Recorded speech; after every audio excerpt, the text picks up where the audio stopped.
Assalamualaikum Bang Nuim. Waalaikumsalam warahmatullahi wabarakatuh. Ini bocor sana bocor sini karena Itu hujan ya.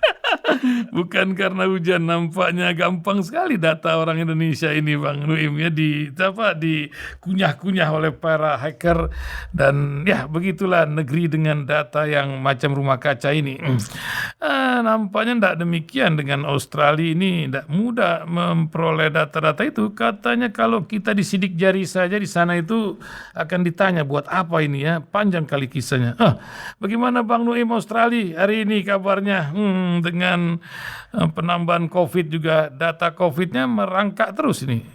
Mungkin bisa bercerita, silakan. Masih babak belur. Masih babak belur. Masih babak belur. Ini betul-betul sekali ini betul-betul boleh dikatakan manusia modern dan menghadapi cobaan yang sangat luar biasa karena di samping yang dikhawatirkan sekarang ini kan Delta, jadi variasi varian Delta. Tapi sekarang sudah pula beredar ada lagi katanya variasi atau virus pecahan baru yang sama sekali belum ada penawarnya, disebut MU. Berasal dari Kolombia katanya di Amerika Selatan. Ini sangat mengkhawatirkan, bahkan sebuah negara seperti Israel pun kabarnya sudah ketar-ketir karena MU ini bukan tidak ada, belum ada. Obatnya, belum ada vaksinnya. Jadi betul-betul sangat mengkhawatirkan. Oleh sebab itu barangkali perlu hati-hati karena banyak juga termasuk orang-orang berasal dari Indonesia di Australia ini yang kelihatannya kesan yang timbul melihat pesan-pesan yang mereka kirimkan ke WhatsApp itu seakan-akan mereka juga tidak percaya kepada vaksinasi. Padahal selalu ditekankan di sini, selamatkan diri Anda dan selamatkan orang lain, selamatkan orang-orang yang Anda kasihi dan selamatkan orang lain dengan menjalani vaksinasi. Sekarang kita melihat di Arab Saudi kabarnya vaksinasi akan dilakukan 3 kali. Di Israel juga kabarnya akan dilakukan 3 kali karena 2 kali saja nampaknya belum cukup. Apakah hal yang sama akan dilakukan di Australia? Wallahu alam. Tapi bagi Australia, kalau sekiranya 80% penduduk di atas usia 12 tahun, jadi ditekankan ini penduduk di atas usia 12 tahun, karena mereka yang di bawah 12 tahun belum bisa divaksinasi. Kalau 80% dari penduduk di atas 12 tahun sudah divaksinasi, maka Australia berani membuka tapal batasnya bukan saja untuk hubungan antar negara bagian, tetapi juga untuk hubungan internasional. Jadi mereka punya keyakinan yang sangat teguh bahwa vaksinasi merupakan satu-satunya jalan untuk sekarang ini dalam menghadapi COVID-19 ini. Tapi karena ini kan Australia belum dimasuki oleh variasi atau virus yang sekarang dikenal dengan nama MU, bukan Manchester United, tapi ini nama barunya MU. Jadi selama ini Delta saja sudah bikin orang kalang kabut. Ini MU ini kabarnya lebih ganas dari Delta. Ya, itu dia memang luar biasa. Bang Nuim, memang ini virus ini luar biasa, tapi dunia ini macam bukan virus saja. Pergerakan alam pun nampaknya menceritakan lain. Ada sebuah peristiwa di mana itu Amerika Selatan, Bang Nuim. Itu sungai yang cukup terpanjang di sana tuh debit airnya separuhnya hilang gitu. Ini apakah sebuah pertanda? Ini kan menyangkut makanan manusia dan kehidupan manusia lain. Selain ancaman virus juga, alam juga nampaknya bercerita lain yang sudah diprediksi dari jauh hari. Bagaimana Bang Nuim melihatnya, Bang, perkembangan alam dunia ini? Silakan. Ini sudah sejak lama diperingatkan oleh orang-orang seperti David Attenborough dari Inggris ya, yang banyak membuat acara-acara televisi terutama mengenai alam lingkungan kita, dan dia memperingatkan manusia ini banyak diantaranya, tidak semua, katanya dibekali dengan suruhan dan keyakinan dalam agama mereka untuk melakukan penaklukan terhadap alam. Jadi bukan hidup berdampingan secara damai dengan alam, tapi melakukan penaklukan terhadap alam. Dan ini tidak bisa karena alam itu punya kekuatan yang sangat, yang maha luar biasa. Jadi seperti suka dikatakan oleh para ahli, terutama pakar-pakar muslim, segala sesuatu yang diciptakan di bumi ini sudah pas. Allah SWT sudah mengukur. Semua itu ada kadarnya. Jadi istilah di Indonesia terukur semua. Kalau matahari itu sejengkal lebih jauh dari bumi, kita akan mati kedinginan, beku semuanya. Kalau dia sejengkal lebih dekat ke bumi, maka kita akan hangus terbakar. Kalau oksigen itu kadarnya lebih banyak daripada yang sekarang ini, maka akan terjadi kebakaran di mana-mana. Kalau berkurang, kita akan megap-megap seperti kata orang Medan, bau ke daratan, ikan yang ke daratan. Jadi manusia tidak mengindahkan itu. Melakukan penebangan, apalagi di Brazil misalnya sekarang ini, terutama presiden yang sekarang ini, Bolsonaro. Dia tidak begitu peduli. Sudah berapa banyak yang disebutkan sebagai paru-paru umat manusia itu yang ditebangi untuk dijadikan peternakan, dijadikan pertanian dan lain sebagainya, tanpa terlalu memikirkan apakah semua itu tidak akan mengganggu perimbangan antara alam dengan manusia. Tapi itulah dia, karena dibekali dengan suruhan taklukkanlah alam, maka mereka ini tidak bersegan-segan untuk melakukannya. Kebalikan dari pesan Rasulullah yang mengatakan, sekiranya kamu berwudu di air sungai yang deras, tapi tetap kamu menjaga supaya tetap hemat, tidak boros. Karena keborosan itu, mubadzir itu adalah sahabat atau saudara dari syaitan. Dan juga Rasulullah mengatakan, jangan salah, bumi ini adalah masjidku. Masjid itu harus dirawat. Jadi manusia dengan keserakahannya. Saya pernah bertanya, apakah ada perbedaannya kalau misalnya hutan di Kalimantan lah sekatakan, dirambah, ditebangi, tapi kan kemudian ditanami pohon, yaitu kelapa sawit. Nah, banyak ahli yang mengatakan, lain lagi katanya, ekologinya itu lain, pohon hutan-hutan itu dengan kelapa sawit lain. Kelapa sawit itu mendatangkan semacam udara panas. Kalau saudara tidak percaya, coba saudara katanya berdiri atau berdaung di bawah pohon kelapa sawit, itu akan terasa lebih panas daripada kalau ini cerita mereka ya, kata mereka. Jadi kadang-kadang kita tidak memikirkan, apa salahnya kita tebangi pohon di hutan ini, kita raplah hutan ini, lalu kita tanam lagi, reboisasi. Tidak bisa, harus ditanam dengan pohon sejenis. Dan pohon-pohon yang ditebangi itu kan usianya sudah bukan puluhan lagi, mungkin ratusan tahun. Dan ada di sana itu karena sesuatu hal, bukan hanya kebetulan dalam hidup ini. Paling tidak bagi seorang Muslim, dan Indonesia itu dikatakan mayoritas umat Islam itu terdapat di Indonesia, tidak ada yang kebetulan.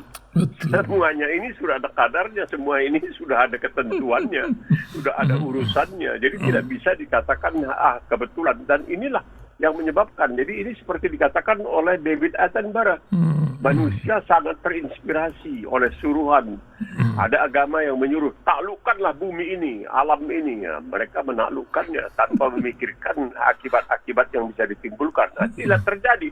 Lihat di New York, di kota yang paling hebat lah di dunia ini, seakan-akan itu yang disebut kota yang tidak pernah tidur. City that never sleeps dan sebagainya. Lihat apa yang sekarang ini. Tidak bisa orang tidur, apalagi katanya tidur di stasiun kereta api, bahkan stasiun kereta api bawah tanah juga dibanjiri oleh sebab yang dikatakan orang. Kenapa ikan itu tidak tidur? Karena tempat tidurnya basah terus, jadi tidak bisa tidur. Nah, ini yang terjadi sekarang di New York. Di New York ya, luar biasa. Tapi urusan kebetulan ini, Bang Nuim, ini ada peristiwa kemarin di Jakarta dan dunia ini. Ada kebetulankah ketika Pak Anies Baswedan menjadi ketua Urban 20 ya, karena beliau ini membawa Jakarta menjadi indeks demokrasi tertinggi, tapi alih-alih sebuah penghargaan, sebuah rombongan dari partai, ada 2 partai, menginterpelasi karena urusan Formula E yang nampaknya dibikin basah terus tempat tidurnya Pak Anies ini, biar nggak bisa tidur. Gimana Bang Nuim kisahnya? Tidak usah heran. Kalau ada yang heran itu tandanya tidak mengikuti perkembangan di permainan yang terjadi sekarang ini. Apapun Jakarta sekarang ini, sampai ada yang bilang kan berkelakar, saking sengitnya karena gubernurnya Anies Baswedan dipindahkan aja itu ibu kota. Jangan bisa dikatakan Anies itu adalah gubernur ibu kota Republik Indonesia, pindahkan ke ibu kota, jangan macam-macam itu. sudah sampai ke sana. Tapi seperti sudah saya katakan beberapa kali dan saya tidak segan-segan untuk mengulanginya. Adalah dosa tak berampun itu. Anies itu dosa tidak berampun. Kenapa dia kok berani-beraninya mengalahkan Ahok? Itu aja. Itu saja dosa yang luar biasa. Biar bagaimana dia tahajud itu tidak akan dimaafkan. Nah, masalahnya move on. Itu Formula E itu seperti yang terjadi di Australia itu dianggap di Australia ini berlomba. Itu negara bagian dahulu di Adelaide, sekarang di Melbourne, dan Melbourne tidak mau melepaskan. Kenapa? Ramai itu ya. Penting dari segi ekonomi dan lain sebagainya, memperkenalkan kepada dunia ini Melbourne dan sebagainya bisa dilihat. Karena olahraga ini digemari di seluruh dunia, terutama oleh orang-orang yang berduit. Jadi sekaligus menonjolkan ini merupakan, ya kalau mau dikatakan periklanan, ini dia iklan. Ini luar dia biasa. Promosi. Menyampaikan kepada masyarakat internasional tanpa harus bayar tambahan, tanpa harus bikin iklan yang macam-macam, ya, kepada masyarakat internasional. Inilah Jakarta. Itu salah satu cara untuk mempopulerkan agar orang tahu Jakarta, orang datang, dan itu hebat sekali. Australia ini menganggap nilainya itu jutaan dolar bahwa Melbourne itu bisa menjadi penyelenggara. Kan yang pertama itu di Melbourne. Betul. Biasanya bulan Maret, tapi karena sekarang ini ada COVID, ada lockdown, ada penguncian ini ya tentu. Tapi selama ini itu diperjuangkan, negara bagian lain itu ngiler, kepingin kalau bisa menjadi penyelenggara Formula E. Sangat luar biasa. Ini olahraga yang digemari oleh orang-orang yang berduit, bukan orang-orang yang tidak berduit. Meskipun saya harus mengakui pada suatu kali oleh seorang sahabat dari Indonesia diajak untuk menyaksikan karena dia mendapatkan box, tempat yang khusus, berangkat ke sana pun padahal jaraknya begitu dekat, naik helikopter dan lain sebagainya. Baru pertengahan kami sudah terpaksa angkat kaki karena bisiknya sangat luar biasa. Tapi orang begitu menikmati. Kata mereka, yang menjadi rangsangan itu adalah bising, bunyi dari mesin-mesin mobil balap itu yang sangat luar biasa. Jadi ini merupakan suatu taktik, suatu siasat oleh Anies Baswedan untuk memperkenalkan Jakarta bukan hanya kepada masyarakat di Indonesia, tapi juga kepada masyarakat di seluruh dunia. Ya begitulah, tapi ada yang tidak bisa tidur. Banyak orang macam-macam pemimpin, gayanya masing-masing ya. Luar biasa berkarya, menjawab dengan karya. Tapi ada sebuah pemimpin yang menjadi sorotan dunia, Bang Nuim, ketika menghadapi sebuah terorisme. Perdana Menteri Selandia Baru yang baru-baru ini saja menghadapi problem lagi di sana. Nah, apa yang Bang Nuim lihat dan sedemikian lincah mereka memisahkan antara agama dan terorisme ini? Bagaimana Bang Nuim melihatnya? Di mana? Sorry, mana? Di Auckland ini yang baru-baru ini Bang Nuim. Perdana Menteri Selandia Baru perketat undang. Tidak. Kalau Selandia Baru kita sudah tidak perlu khawatirkan lagi. Bahwa mereka itu objektif. Memang susah untuk objektif. Mereka objektif, mereka Perdana Menteri pada hari pertama sudah mengatakan ini tidak ada hubungannya sama sekali dengan keimanan, dengan keyakinan, tidak ada. Ini murni adalah perbuatan terorisme. Karena begini, karena mereka juga menyadari kalau kita jujur, nah ini sekarang yang dipentingkan kejujuran. Kalau kita jujur, maka kita mesti melihat. Ini bukan membandingkan seperti ada pengamat di Indonesia yang membandingkan, di Indonesia kan yang meninggal, yang mati cuma segini dibanding bukan itu. Kita tidak mau meremehkan hatta satu jiwa pun. Man qatala nafs bi ghairi nafsin. Barang siapa menghilangkan satu nyawa tanpa pembenaran, faka'annama qatala nas jami'an. Seakan-akan dia menghilangkan nyawa seluruh umat manusia. Ini pegangan kita. Ini Al-Qur'an. Barang siapa menghilangkan satu nyawa tanpa pembenaran, tanpa ada alasan yang bisa diterima, maka dia seakan-akan menghilangkan nyawa seluruh umat manusia. Jadi kita tidak mau melecehkan atau menyepelekan jiwa manusia. Tapi kalau kita jujur, nah ini kita jujur, itu ada sekarang ini mulai dikalkulasi, dihitung-hitung. Ini perang melawan terorisme yang awalnya dicanangkan George Bush ini makan biaya sudah 8 triliun. Udahlah, itu biaya, itu Amerika punya uangnya. Tapi jiwa manusia yang melayang itu lebih 1 juta.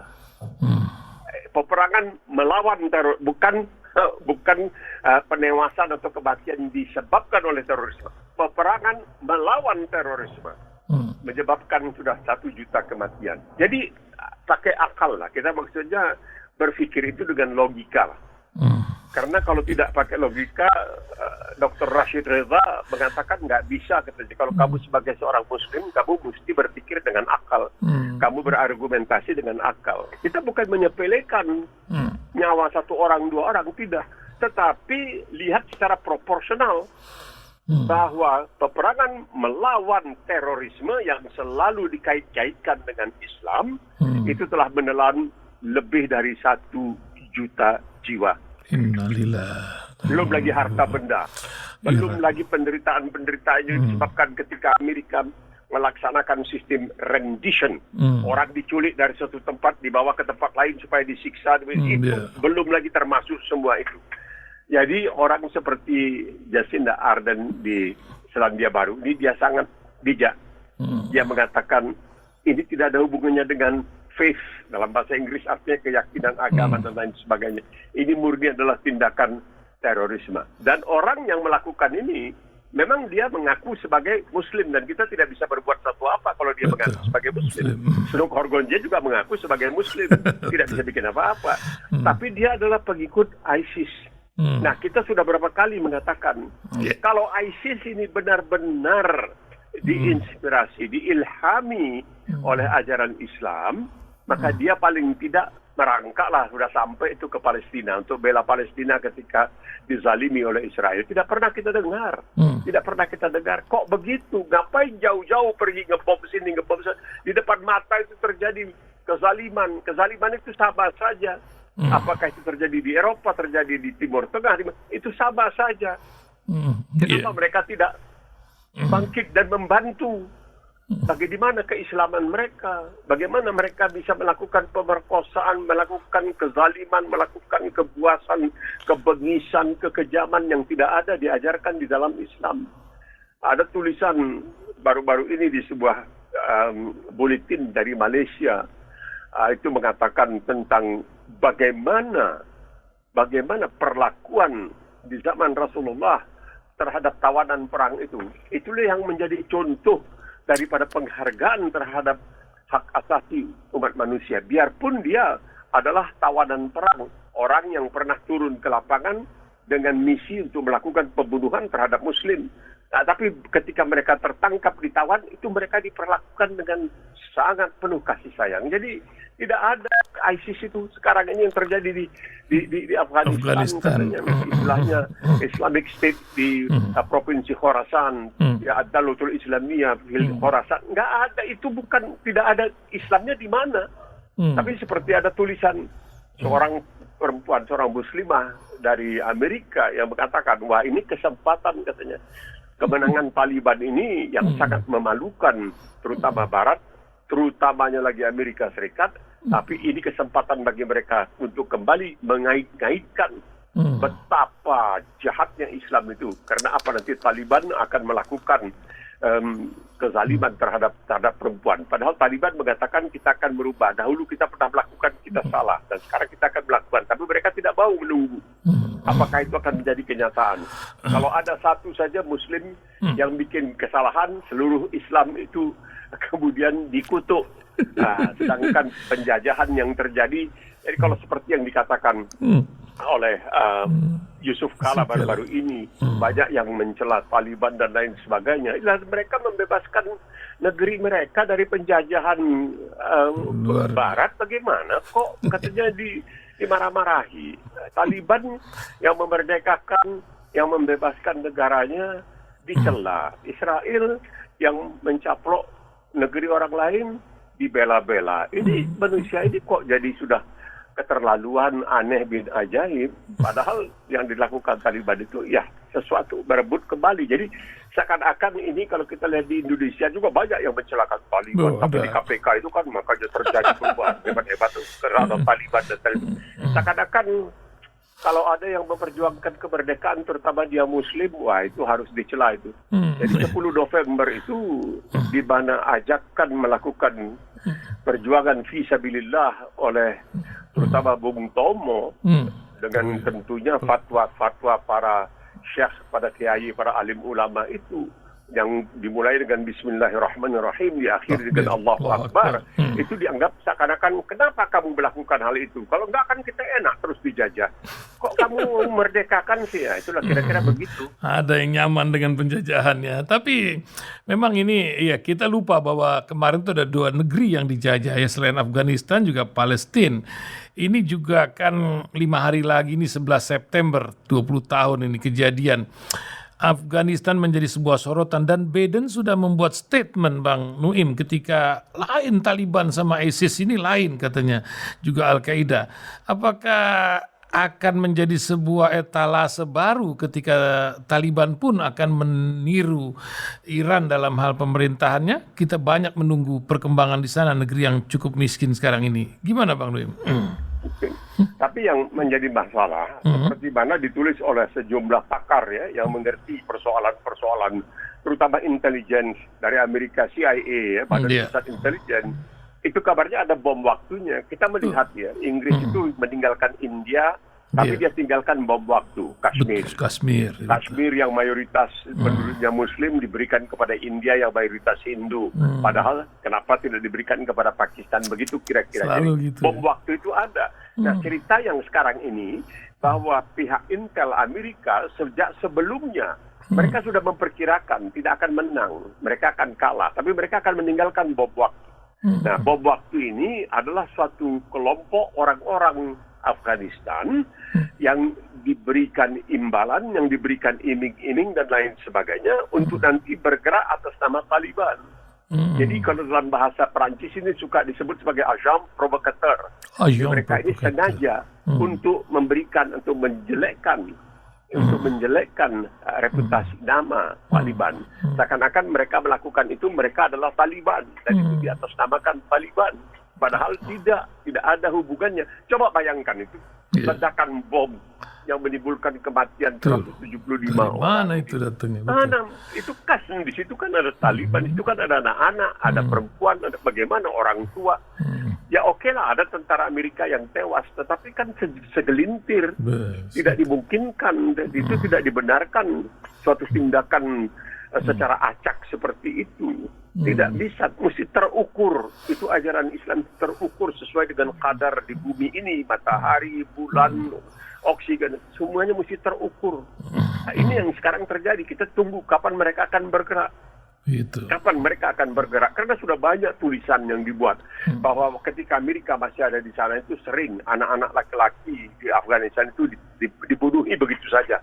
Oleh siapa? Nggak tahu, katanya kita tidak tahu. Tapi mereka takut nanti anak ini kemudian kalau besar menjadi Taliban. Mereka takut. Jadi sebelum itulah kejadian-kejadian intelijen seperti itu kita tidak bisa mengetahui karena mereka bergerak di bawah tanah. Begitulah kira-kira lewat pintu belakang. Jadi ada nanti kejadian-kejadian yang niscaya akan menjelekkan nama Taliban, walaupun yang melakukan sangat boleh jadi bukan Taliban. Gitu. Ini adalah buah dari 20 tahun yang lalu yang belum selesai-selesai di Amerika punya gaya menyelesaikan sebuah atau membuat sebuah masalah. Bang Nuim, ini di menit-menit terakhir ini kita balik lagi ke dalam negeri, Bang. Ini negeri sedang kalut-malut baru saja ini ya. Entah mudah-mudahan nih betul-betul ini merosot ini COVID di sini. Tapi nampaknya persatuan negeri ini sedang terus diuji. Buzzer RP merusak persatuan, begitu kata Rizal Ramli. Mengadu domba agama dan menutupi kegagalan yang ada. Ini literasi macam gini macam mana Bang Nuim, ini negeri dengan zaman sosmed sekarang ini? Silakan Bang Nuim. Ini saya lihat seperti yang saya katakan tadi. Ya, ada semacam dendam ya. Kalau kita melihat ini dengan kacamata biasa, ini kok dendam sekali terhadap umat Islam, kata MH Ainun Najib. Kok umat Islam ini kok jadi gelandangan ya di negerinya sendiri. Kesian katanya. Karena apa? Mungkin itu. Kalau kita ya sudah kita jadi mau cari-cari di mana ini. Oh, mereka rupanya tidak senang. Kenapa? Karena 10 November yang sampai sekarang itu tidak selalu digaung-gaungkan. Yang itu 17 Agustus 45 dan hari lahir. Tapi hari tidak pernah 10 November itu yang merupakan pencetus dari gerakan hakiki untuk membebaskan Indonesia. Memang Kita tidak merdeka hanya dengan bambu runcing, tidak. Tetapi ada perlawanan kita dan ini kemudian dipantau oleh luar negeri. Dan itu diprakarsai, dipelopori, dirintis, dipimpin oleh umat Islam. Ini yang mereka sakit hatinya itu luar biasa. Jadi seakan-akan mereka itu daripada umat Islam lebih bagus tetap kita dijajah lah. Lebih baik kita dijajah. Jadi ini dendam yang seperti ini kesumat. Ini yang disebutkan dendam kesumat yang tidak akan putus-putusnya sampai mereka bisa menghancurkan umat Islam itu sendiri. Lalu mereka mengatakan tidak benar umat Islam ikut berjasa dalam memerdekakan Indonesia. Tengok mereka sekarang ini jadi kere, atau MH Ainun Najib dengan sangat sedih. Jadi gelandangan di negeri sendiri. Masa mereka bisa melawan Belanda yang begitu hebat? Ini karena barangkali ke sana. Memang mungkin berlebihan, tapi bisa ke sana. Jadi mereka yang jadi buzzer yang selalu kadrun, mereka tidak segan-segan meminjam dari PKI, dari komunis, tidak apa. Pokoknya tujuan menghalalkan cara. Ini sesuatu yang tidak dibolehkan, tapi mereka itu tujuan menghalalkan cara. Tujuan mereka itu bagaimana untuk meredam, menghilangkan dari buku sejarah, dari segala-galanya peranan umat Islam dalam memerdekakan Republik Indonesia. Kita mesti mengakui terima kasih kepada Muhammad Natsir, ya, rahimahullah, Allah yarhamu, yang telah membuat NKRI, Negara Persatuan, mengubah dari Republik Indonesia Syarikat, RIS, Republik Indonesia Syarikat menjadi Negara Kesatuan Republik Indonesia. Itu semuanya siapa yang melakukan? Ya umat Islam. Tapi itu yang mereka tidak bisa terima. Itu yang tidak bisa diterima sama sekali.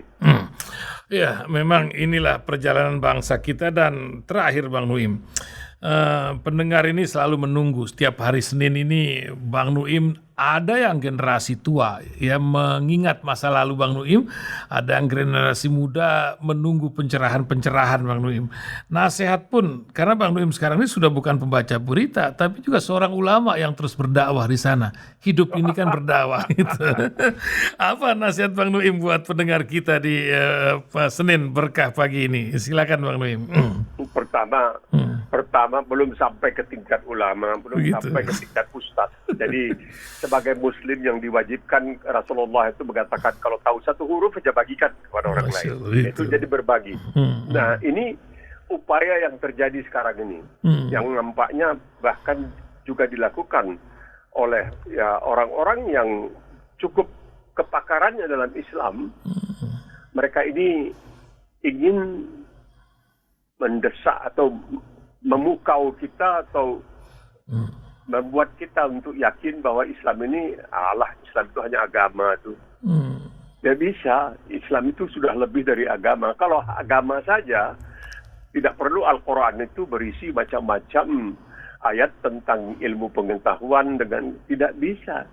Tentang hukum dan lain-lain tidak ada.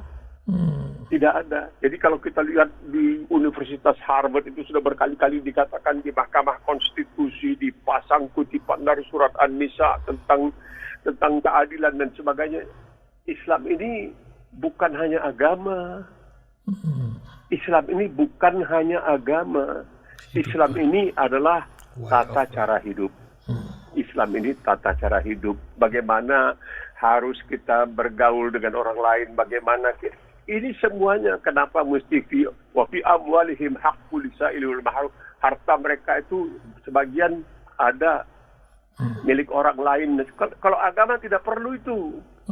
Tapi ada yang ingin mereduksi, istilahnya itu istilah kerennya, mereduksi Islam ini sebagai suatu agama, tidak lebih dari suatu agama. Tidak. Islam ini adalah tata cara hidup. Lalu dikatakan mereka tidak percaya kalau mereka tidak hidup sesuai kepercayaannya. Ya, kalau percaya kepada Islam, hiduplah sesuai. Nah, ini dia. Ini yang dikatakan sekarang ini adalah penjajahan psikologi. Jiwa umat Islam itu mau dijajah, mereka itu digiring. Ini Islam ini bukan tata cara hidup ya, jangan. Ini Islam ini hanya agama. Itu sendiri-sendiri aja, jangan. Ini yang sekarang. Biar kita bikin yang lain. Seakan-akan ada yang lebih unggul dari agama bagi umat Islam, dan banyak yang termakan. Banyak yang termakan. Semoga pendengar Rasil pada hari ini tidak termakan oleh kecohan ini. oleh tipuan ini, oleh bujukan yang mengatakan Islam ini hanya sebenarnya agama, tidak lebih dari itu. Jadi nggak usah Islam ini adalah tata cara hidup. It's a way of life, kata dalam bahasa Inggris. Ini yang dikatakan Rashid Reda antara lain, bahwa karena itu dalam Islam itu ada logika, ada alasan.